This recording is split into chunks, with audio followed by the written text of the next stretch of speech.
यदि आप शेयर बाजार में ट्रेडिंग करते हैं तो ये वीडियो देखना आपके लिए बेहद महत्वपूर्ण होगा।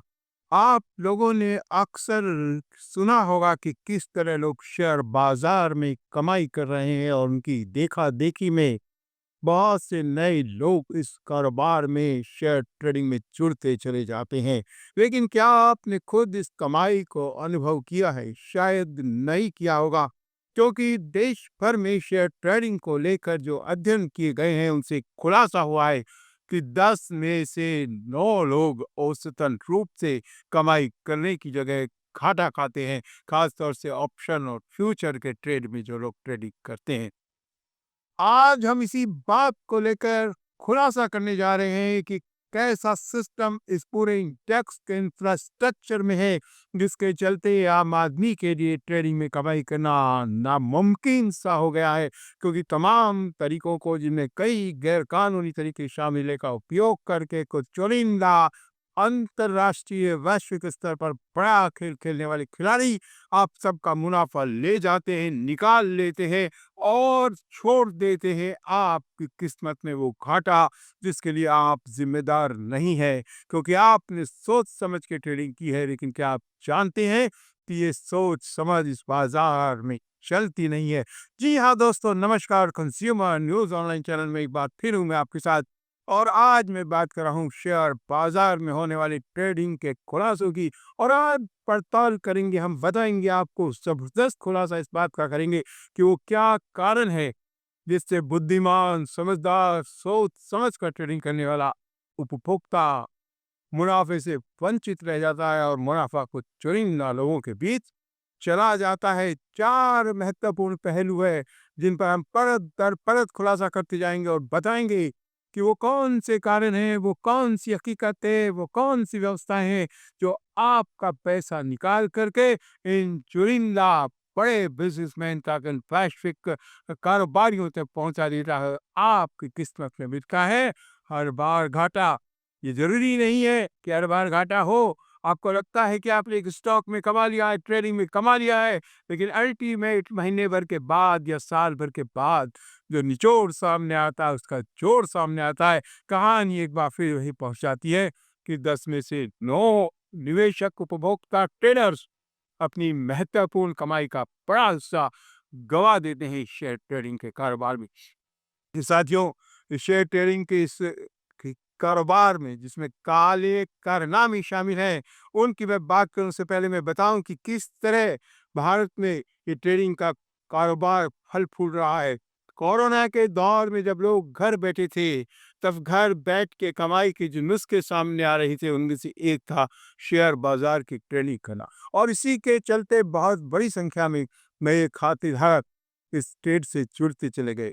आज पूरे देश में 19 करोड़ 25 लाख के लगभग ऐसे शेयर होल्डिंग खाते हैं जिनमें हमारे निवेशक, हमारे उपभोक्ता ट्रेड कर रहे हैं। आप देखिए कितनी बड़ी संख्या है, कितने देशों की कुल आबादी से बड़ी संख्या। 19 करोड़ से अधिक लोग हमारे यहाँ ट्रेडिंग करने वाले, हमारे यहाँ इन्वेस्ट करने वाले, शेयर कारोबार से जुड़े हुए, जिनके डीमैट और अकाउंट से जो ये सारा काम करते हैं, उनकी संख्या 19 करोड़ से अधिक है। अगर हमारी देश की आबादी के हिसाब से भी देखें तो 10% से भी अधिक, लगभग 15% आबादी आज इन खाता होल्डर्स के अंदर शामिल हो चुकी है। जबकि हम जानते हैं कि बहुत बड़ी आबादी ऐसी है जिसमें बच्चे शामिल हैं, बुजुर्ग शामिल हैं, जो ट्रेडिंग में नहीं है, ग्रामीण शामिल है, दलित शामिल है, जो उनके पास अवसर नहीं है ट्रेडिंग करने का। तो आप मान लीजिए कि जो वाकई में ट्रेडिंग करने में लायक लोग हैं, उनमें से लगभग आधे लोगों के खाते खुले हुए हैं। तो ये हमारे लिए सोचने की बात है कि कितनी बड़ी तादाद में आम आदमी का पैसा इन अकाउंट्स के जरिए लगता है और कैसे चुनिंदा लोग उसको खींच कर ले जाते हैं।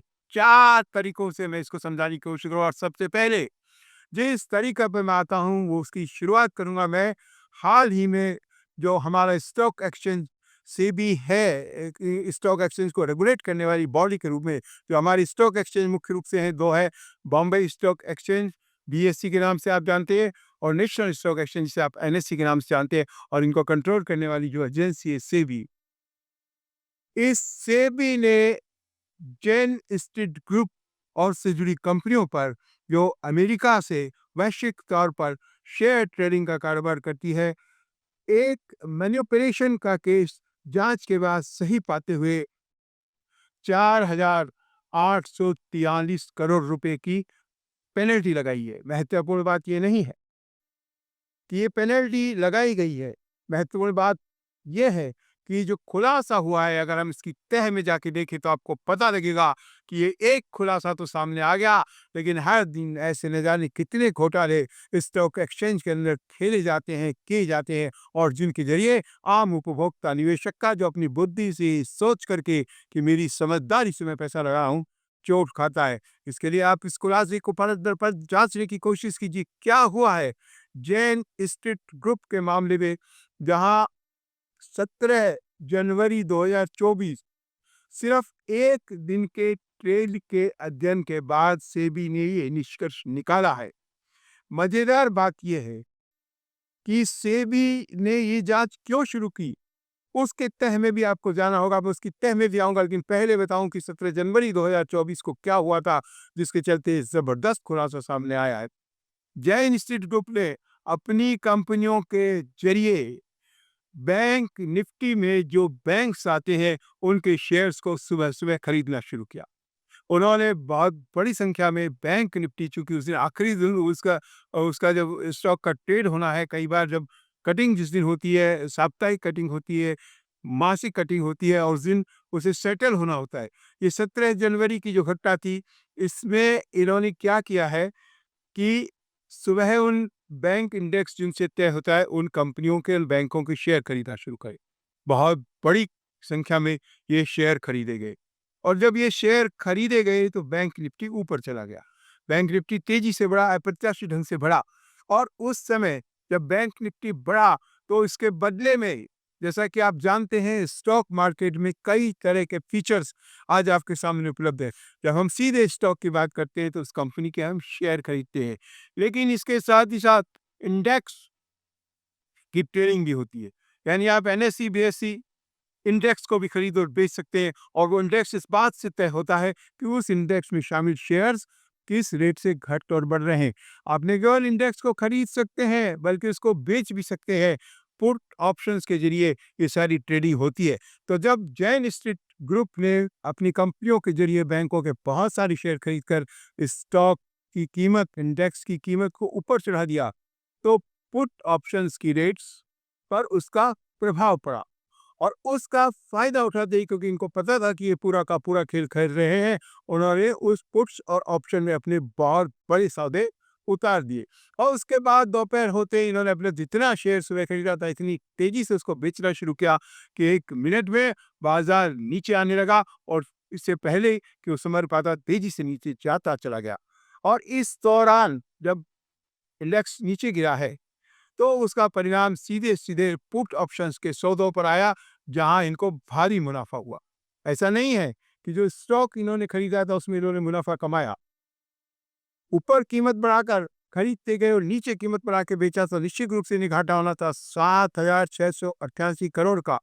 जैन स्ट्रीट ग्रुप ने घाटा खाया, लेकिन पुट और ऑप्शन के खेल में 42,000 करोड़ रुपए कमा लिए। यानी एक तरफ 7,000 करोड़ का घाटा खाकर 42,000 करोड़ का फायदा दूसरी तरफ बना लिया गया, जो आम उपभोक्ता की जेब से निकल गया। तो साथियों, ये एक उदाहरण है कि किस तरह से बहुत सारे हमारे ऑप्शन और इंडेक्स को खरीदने बेचने के मौके दिए गए हैं, उनके जरिए मैनिपुलेशन संभव हुआ है, इसका इंफ्रास्ट्रक्चर बन पाया।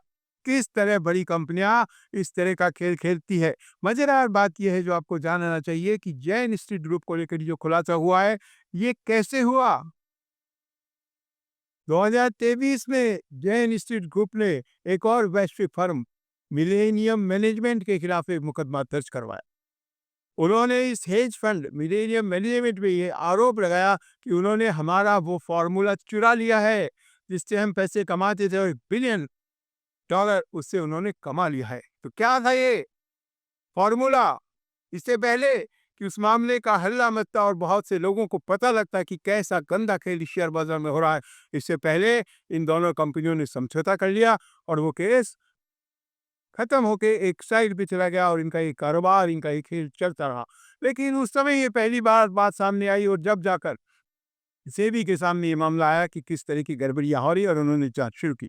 लेकिन उसमें कितना समय लग गया है और अब जाकर के ये फैसला सामने आया है जिसमें क्लियर हुआ है कि जैन स्ट्रीट ग्रुप और उससे मिली हुई कंपनियाँ किस तरह का कारोबार कर रही थी। तो साथियों, ये अकेली कंपनी नहीं है। जैसा इन्होंने मिलेनियम मैनेजमेंट पे मुकदमा किया, इन्होंने भी ये फ़ॉर्मूला चुराया है कि इसमें फ़ॉर्मूले में चुराने जैसी कोई बात नहीं थी। ये एक सामान्य फ़ॉर्मूला है, जब स्टॉक की कीमत इंडेक्स चढ़ता है, तो उसके ऑप्शन और न उसके जो कॉन्ट्रैक्ट्स हैं, उन पे प्रभाव पड़ता है और जब वो गिरता है, तो प्रभाव पड़ता है। आपने 2 पैरेलल खरीदने के लिए मौके उपलब्ध कराएँ, एक जिससे आप मैनिपुलेट कर सकते हैं और दूसरे जिसमें आप कम पैसे में बड़े सौदे कर सकते हैं। तो ये एक सिस्टम पूरी तरह स्टॉक एक्सचेंज में आज भी बना हुआ है। एक खुलासा हमारे सामने हो गया है, जैन स्ट्रीट ग्रुप के मामले को लेकर सेबी ने मान लिया है। लेकिन ऐसी बड़ी कंपनियां, ऐसे कारोबारी किस कदर बड़े कारोबार करके पैसा आम उपभोक्ता की जेब से निकाल लेते हैं, उसकी कहानी का ये एक उदाहरण है। आइए अब हम दूसरे पहलू पर चलते हैं। कल ही एनफोर्समेंट डायरेक्टरेट ने एक कंपनी पर छापा मारा है और इस कंपनी का नाम है डिबॉक इंडस्ट्रीज। डिबॉक इंडस्ट्रीज की कहानी को देखिए, आप इससे भी अंदाजा लगा सकेंगे कि कैसे उपभोक्ताओं के साथ गड़बड़ी की जाती है। डिबॉक इंडस्ट्रीज ने कुछ सालों पहले अपना कारोबार शुरू किया और बाद में जब उन्हें समझ में आया कि असली पैसा तो शेयर बाजार से निकाला जा सकता है, तो उन्होंने अपनी कंपनी को शेयर बाजार में रजिस्टर्ड करवाया, लिस्टेड करवाया और आईपीओ लेकर आए। आईपीओ आया इनका 8 रुपए के रेट के आसपास, तब इनका शेयर था। इसके बाद इन्होंने मैनिपुलेशन किया, फर्जी कंपनियां बनाई, फर्जी मुनाफे दिखाए, अपने उन कंपनियों का पैसा कंपनी में निवेश करवाया और शेयर को ले गए लगभग 100 रुपए के भी ऊपर। और उपभोक्ता उनके भ्रम में, उनके जाल में फंसते चले गए। लोगों को लगा कि ये निवेश का बढ़िया मौका है। पहले मैंने आपको ट्रेडिंग का उदाहरण बताया था, ये दूसरा उदाहरण मैं आपको बता रहा हूँ निवेश का। जहाँ निवेशकों को लगा कि कंपनी भारी मुनाफा कमा रही है, इसकी बैलेंस शीट सॉलिड है, उसके पास बहुत सारे रिसोर्सेज हैं जो सारे दर्शाए जा रहे हैं। स्थिति ये थी कि डायरेक्टर फर्जी, कंपनियां फर्जी, पैसा फर्जी लगाया गया, नकली बैलेंस शीट तैयार की गई और उसके बाद जब पोल खुलने लगी, तो डिमार्क इंडस्ट्रीज का शेयर तेजी से नीचे गिरता चला गया। 100 रुपए के आसपास चला गया ये शेयर। आज 2 रुपए 42 पैसे के भाव पर बाजार में बिक रहा है। 2 रुपए 50 पैसे, 2 रुपए 60 पैसे, 2 रुपए 20 पैसे के आसपास ट्रेड करता है। मैं एक्यूरेट आज का भाव नहीं बोल रहा, लेकिन उसका जो आसपास का भाव है वो 2 ढाई रुपए के बीच चल रहा है। तो आप देखिए, 100 रुपए से 2 ढाई रुपए पर आम उपभोक्ता का निवेशक, जिसने पैसा उसमें लगाया था, ये सोचकर अपनी गाढ़ी मेहनत की कमाई की वो एक अच्छी कंपनी में लगा रहे हैं, आगे बढ़ पाएंगे, उनका पूरा का पूरा पैसा, लगभग पूरा पैसा इस कंपनी के चलते डूब गया। ईडी के छापों से ये खुलासा हो रहा है कि किस तरह की गड़बड़ियां ये कंपनी कर रही थी। क्योंकि साथियों, ये भी अकेली कंपनी नहीं है। शेयर बाजार में ऐसी बहुत सारी कंपनियां हैं जिनके असली कारोबार का, जिनके असली खेल का पता नहीं होता और वो इस तरह मैनिपुलेट करती है, इस तरह फर्जी तरीके से अपने शेयर की कीमत को मनमाना ढंग से पहले बढ़ाती है, खुद बेच करके पैसा निकाल लेती हैं और आम उपभोक्ता को मरने के लिए छोड़ देती है। 2 रुपए 42 पैसे, 2 रुपए 40 पैसे, उसके ऊपर आज वो शेयर आ गया है। तो ये दूसरी कहानी। पहली कहानी ट्रेडर्स को एक सबक देने वाली है और दूसरी कहानी है डिबॉक इंडस्ट्रीज की, जो निवेशकों को सबक देने वाली है। और साथियों, इसमें भी सेबी ने जब जांच की और खुलासा हुआ, तो उन्होंने ईडी को निर्देश दिया, ईडी से रिक्वेस्ट किया कि वो इस पूरे मामले की जांच करे। सो शेयर स्टॉक मार्केट के जो हमारे साथी हैं, वो जानते हैं कि इस तरह की गड़बड़ी कीमतों को लेकर, ट्रेडिंग को लेकर जो हो की आई है, वो कोई नई नहीं है। सबसे पहले हर्षद मेहता का कांड जो जबरदस्त चर्चा में रहा, आप सब उससे परिचित हो गई। 1442 करोड़ रुपए की उन्होंने गड़बड़ी से शेयरों को बैंकों से फर्जी लोन लेकर के और फर्जी इन्वेस्टमेंट करा के खरीदा, शेयरों की कीमतों के भाव बढ़ाए और 3542 करोड़ रुपए की उस जमाने में आम उपभोक्ताओं को इसकी वजह से चपत लगी। इसके बाद का केतन पारीक घोटाला। केतन पारीक घोटाला, जिसमें K10 के नाम से कंपनियां जानी जाती थी। किस तरह उसने मैनिपुलेशन किया, बहुत सारा पैसा उनमें लगवाता चला गया और उनकी कीमतों को मनमानी ढंग से ऊपर उठाया, और जब बुलबुला फूटा तो उनमें पैसे लगाने वाले तमाम निवेशक बर्बाद हो गए।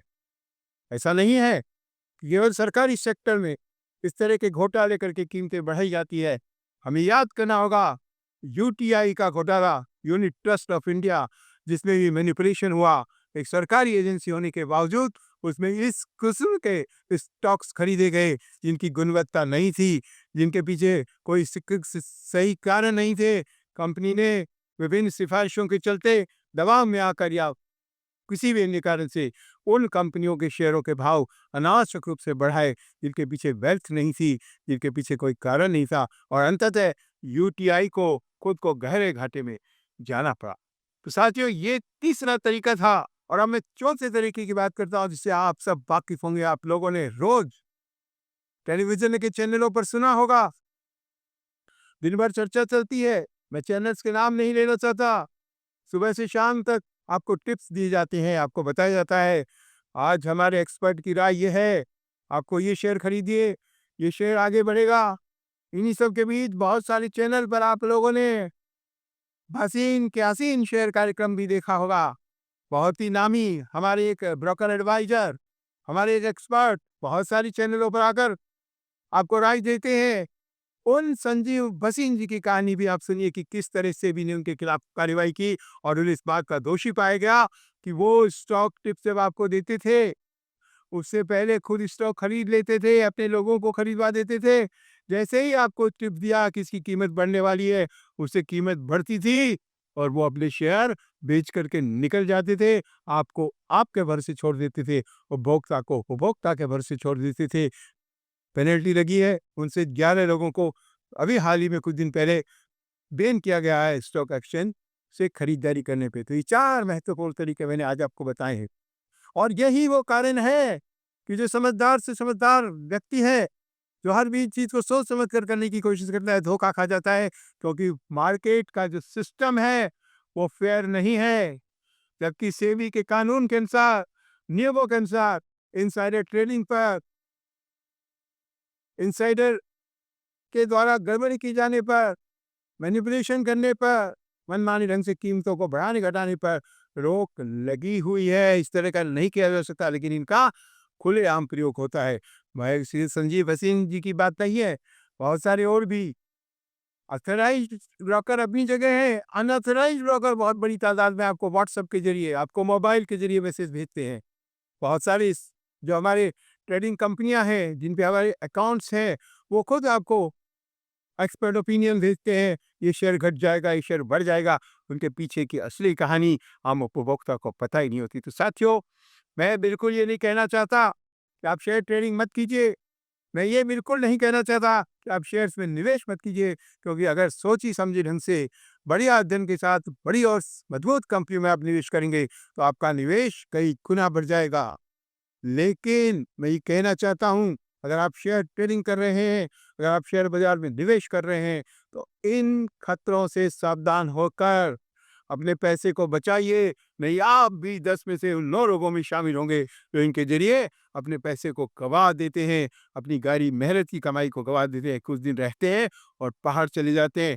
साथियों, आप शेयर बाजार में कैसे ईमानदारी से कमा सकते हैं, ट्रेडिंग के क्या नियम है, क्या फॉर्मूले आपको अपनानी चाहिए, उन पर मैं फिर आऊंगा। एक और वीडियो लेकर आपके साथ चर्चा करूंगा कि किस तरह वॉरेन बफेट जैसे लोग, जिन्होंने बहुत बड़ा पैसा शेयर ट्रेडिंग में कमाया है, शेयर बाजार में कमाया है, आप कैसे पैसा कमा सकते हैं। लेकिन आज का मेरा ये वीडियो पूरी तरह इस बात पर केंद्रित है कि किस तरह खुलासा हुआ है हमारे पूरे मैकेनिज्म का, किस तरह जगह बनाई गई है जहां मनमाने ढंग से कीमतों को ऊपर नीचे करने की छूट इन बड़ी वैश्विक कंपनियों को, देश के बड़े उद्योगपति घरानों को, या मैं कहूंगा कि ऐसी छोटे छोटे फ्रॉड कर लेने वाली कंपनियों के मालिकों को मिला हुआ है, जिसके जरिए ये सारी गड़बड़ी की जाती है। तो सावधान रहिए, सतर्क रहिए। सिर्फ ये सोचकर शेयर बाजार में कोई शेयर चढ़ रहा है, आप उसमें मत चढ़ जाइए। सिर्फ ये सोचकर कि ये काफी गिर गया है, उसे खरीद मत लीजिए। कंपनी के पोर्टफोलियो में जाने से पहले ये देखिए उसका क्या कारोबार है, कारोबार कैसा चल रहा है, विश्वसनीयता कैसी है, कितने साल से कारोबार कर रहे हैं, ट्रेडिंग उनकी रेटिंग की एजेंसियाँ क्या रेटिंग दे रही है, उन सब के बाद सोचिए, समझिए, निर्णय कीजिए। लेकिन आज का वीडियो आपको सचेत करने के लिए और ख़ास तौर से मैं सेबी से माँग करता हूँ, भारत सरकार से माँग करता हूँ, तमाम दूसरे वित्तीय कारोबारियों से भी माँग करता हूँ, जो रेगुलेटरी एजेंसीज़ हैं, कि वो इस तरह की सिस्टम पर पुनर्विचार करें। या एक तरफ सौदा काटा जा सकता है, दूसरी तरफ सौदा खड़ा किया जा सकता है और बड़ी तादाद में पैसा बाजार से निकाला जा सकता है। इस तरह की मैनिपुलेशन की जो संभावनाएँ हैं, वो किसी एक कंपनी पे दंड लगाने से रुकने वाली नहीं है। उसके लिए हमें सख्त कानून बनाने पड़ेंगे।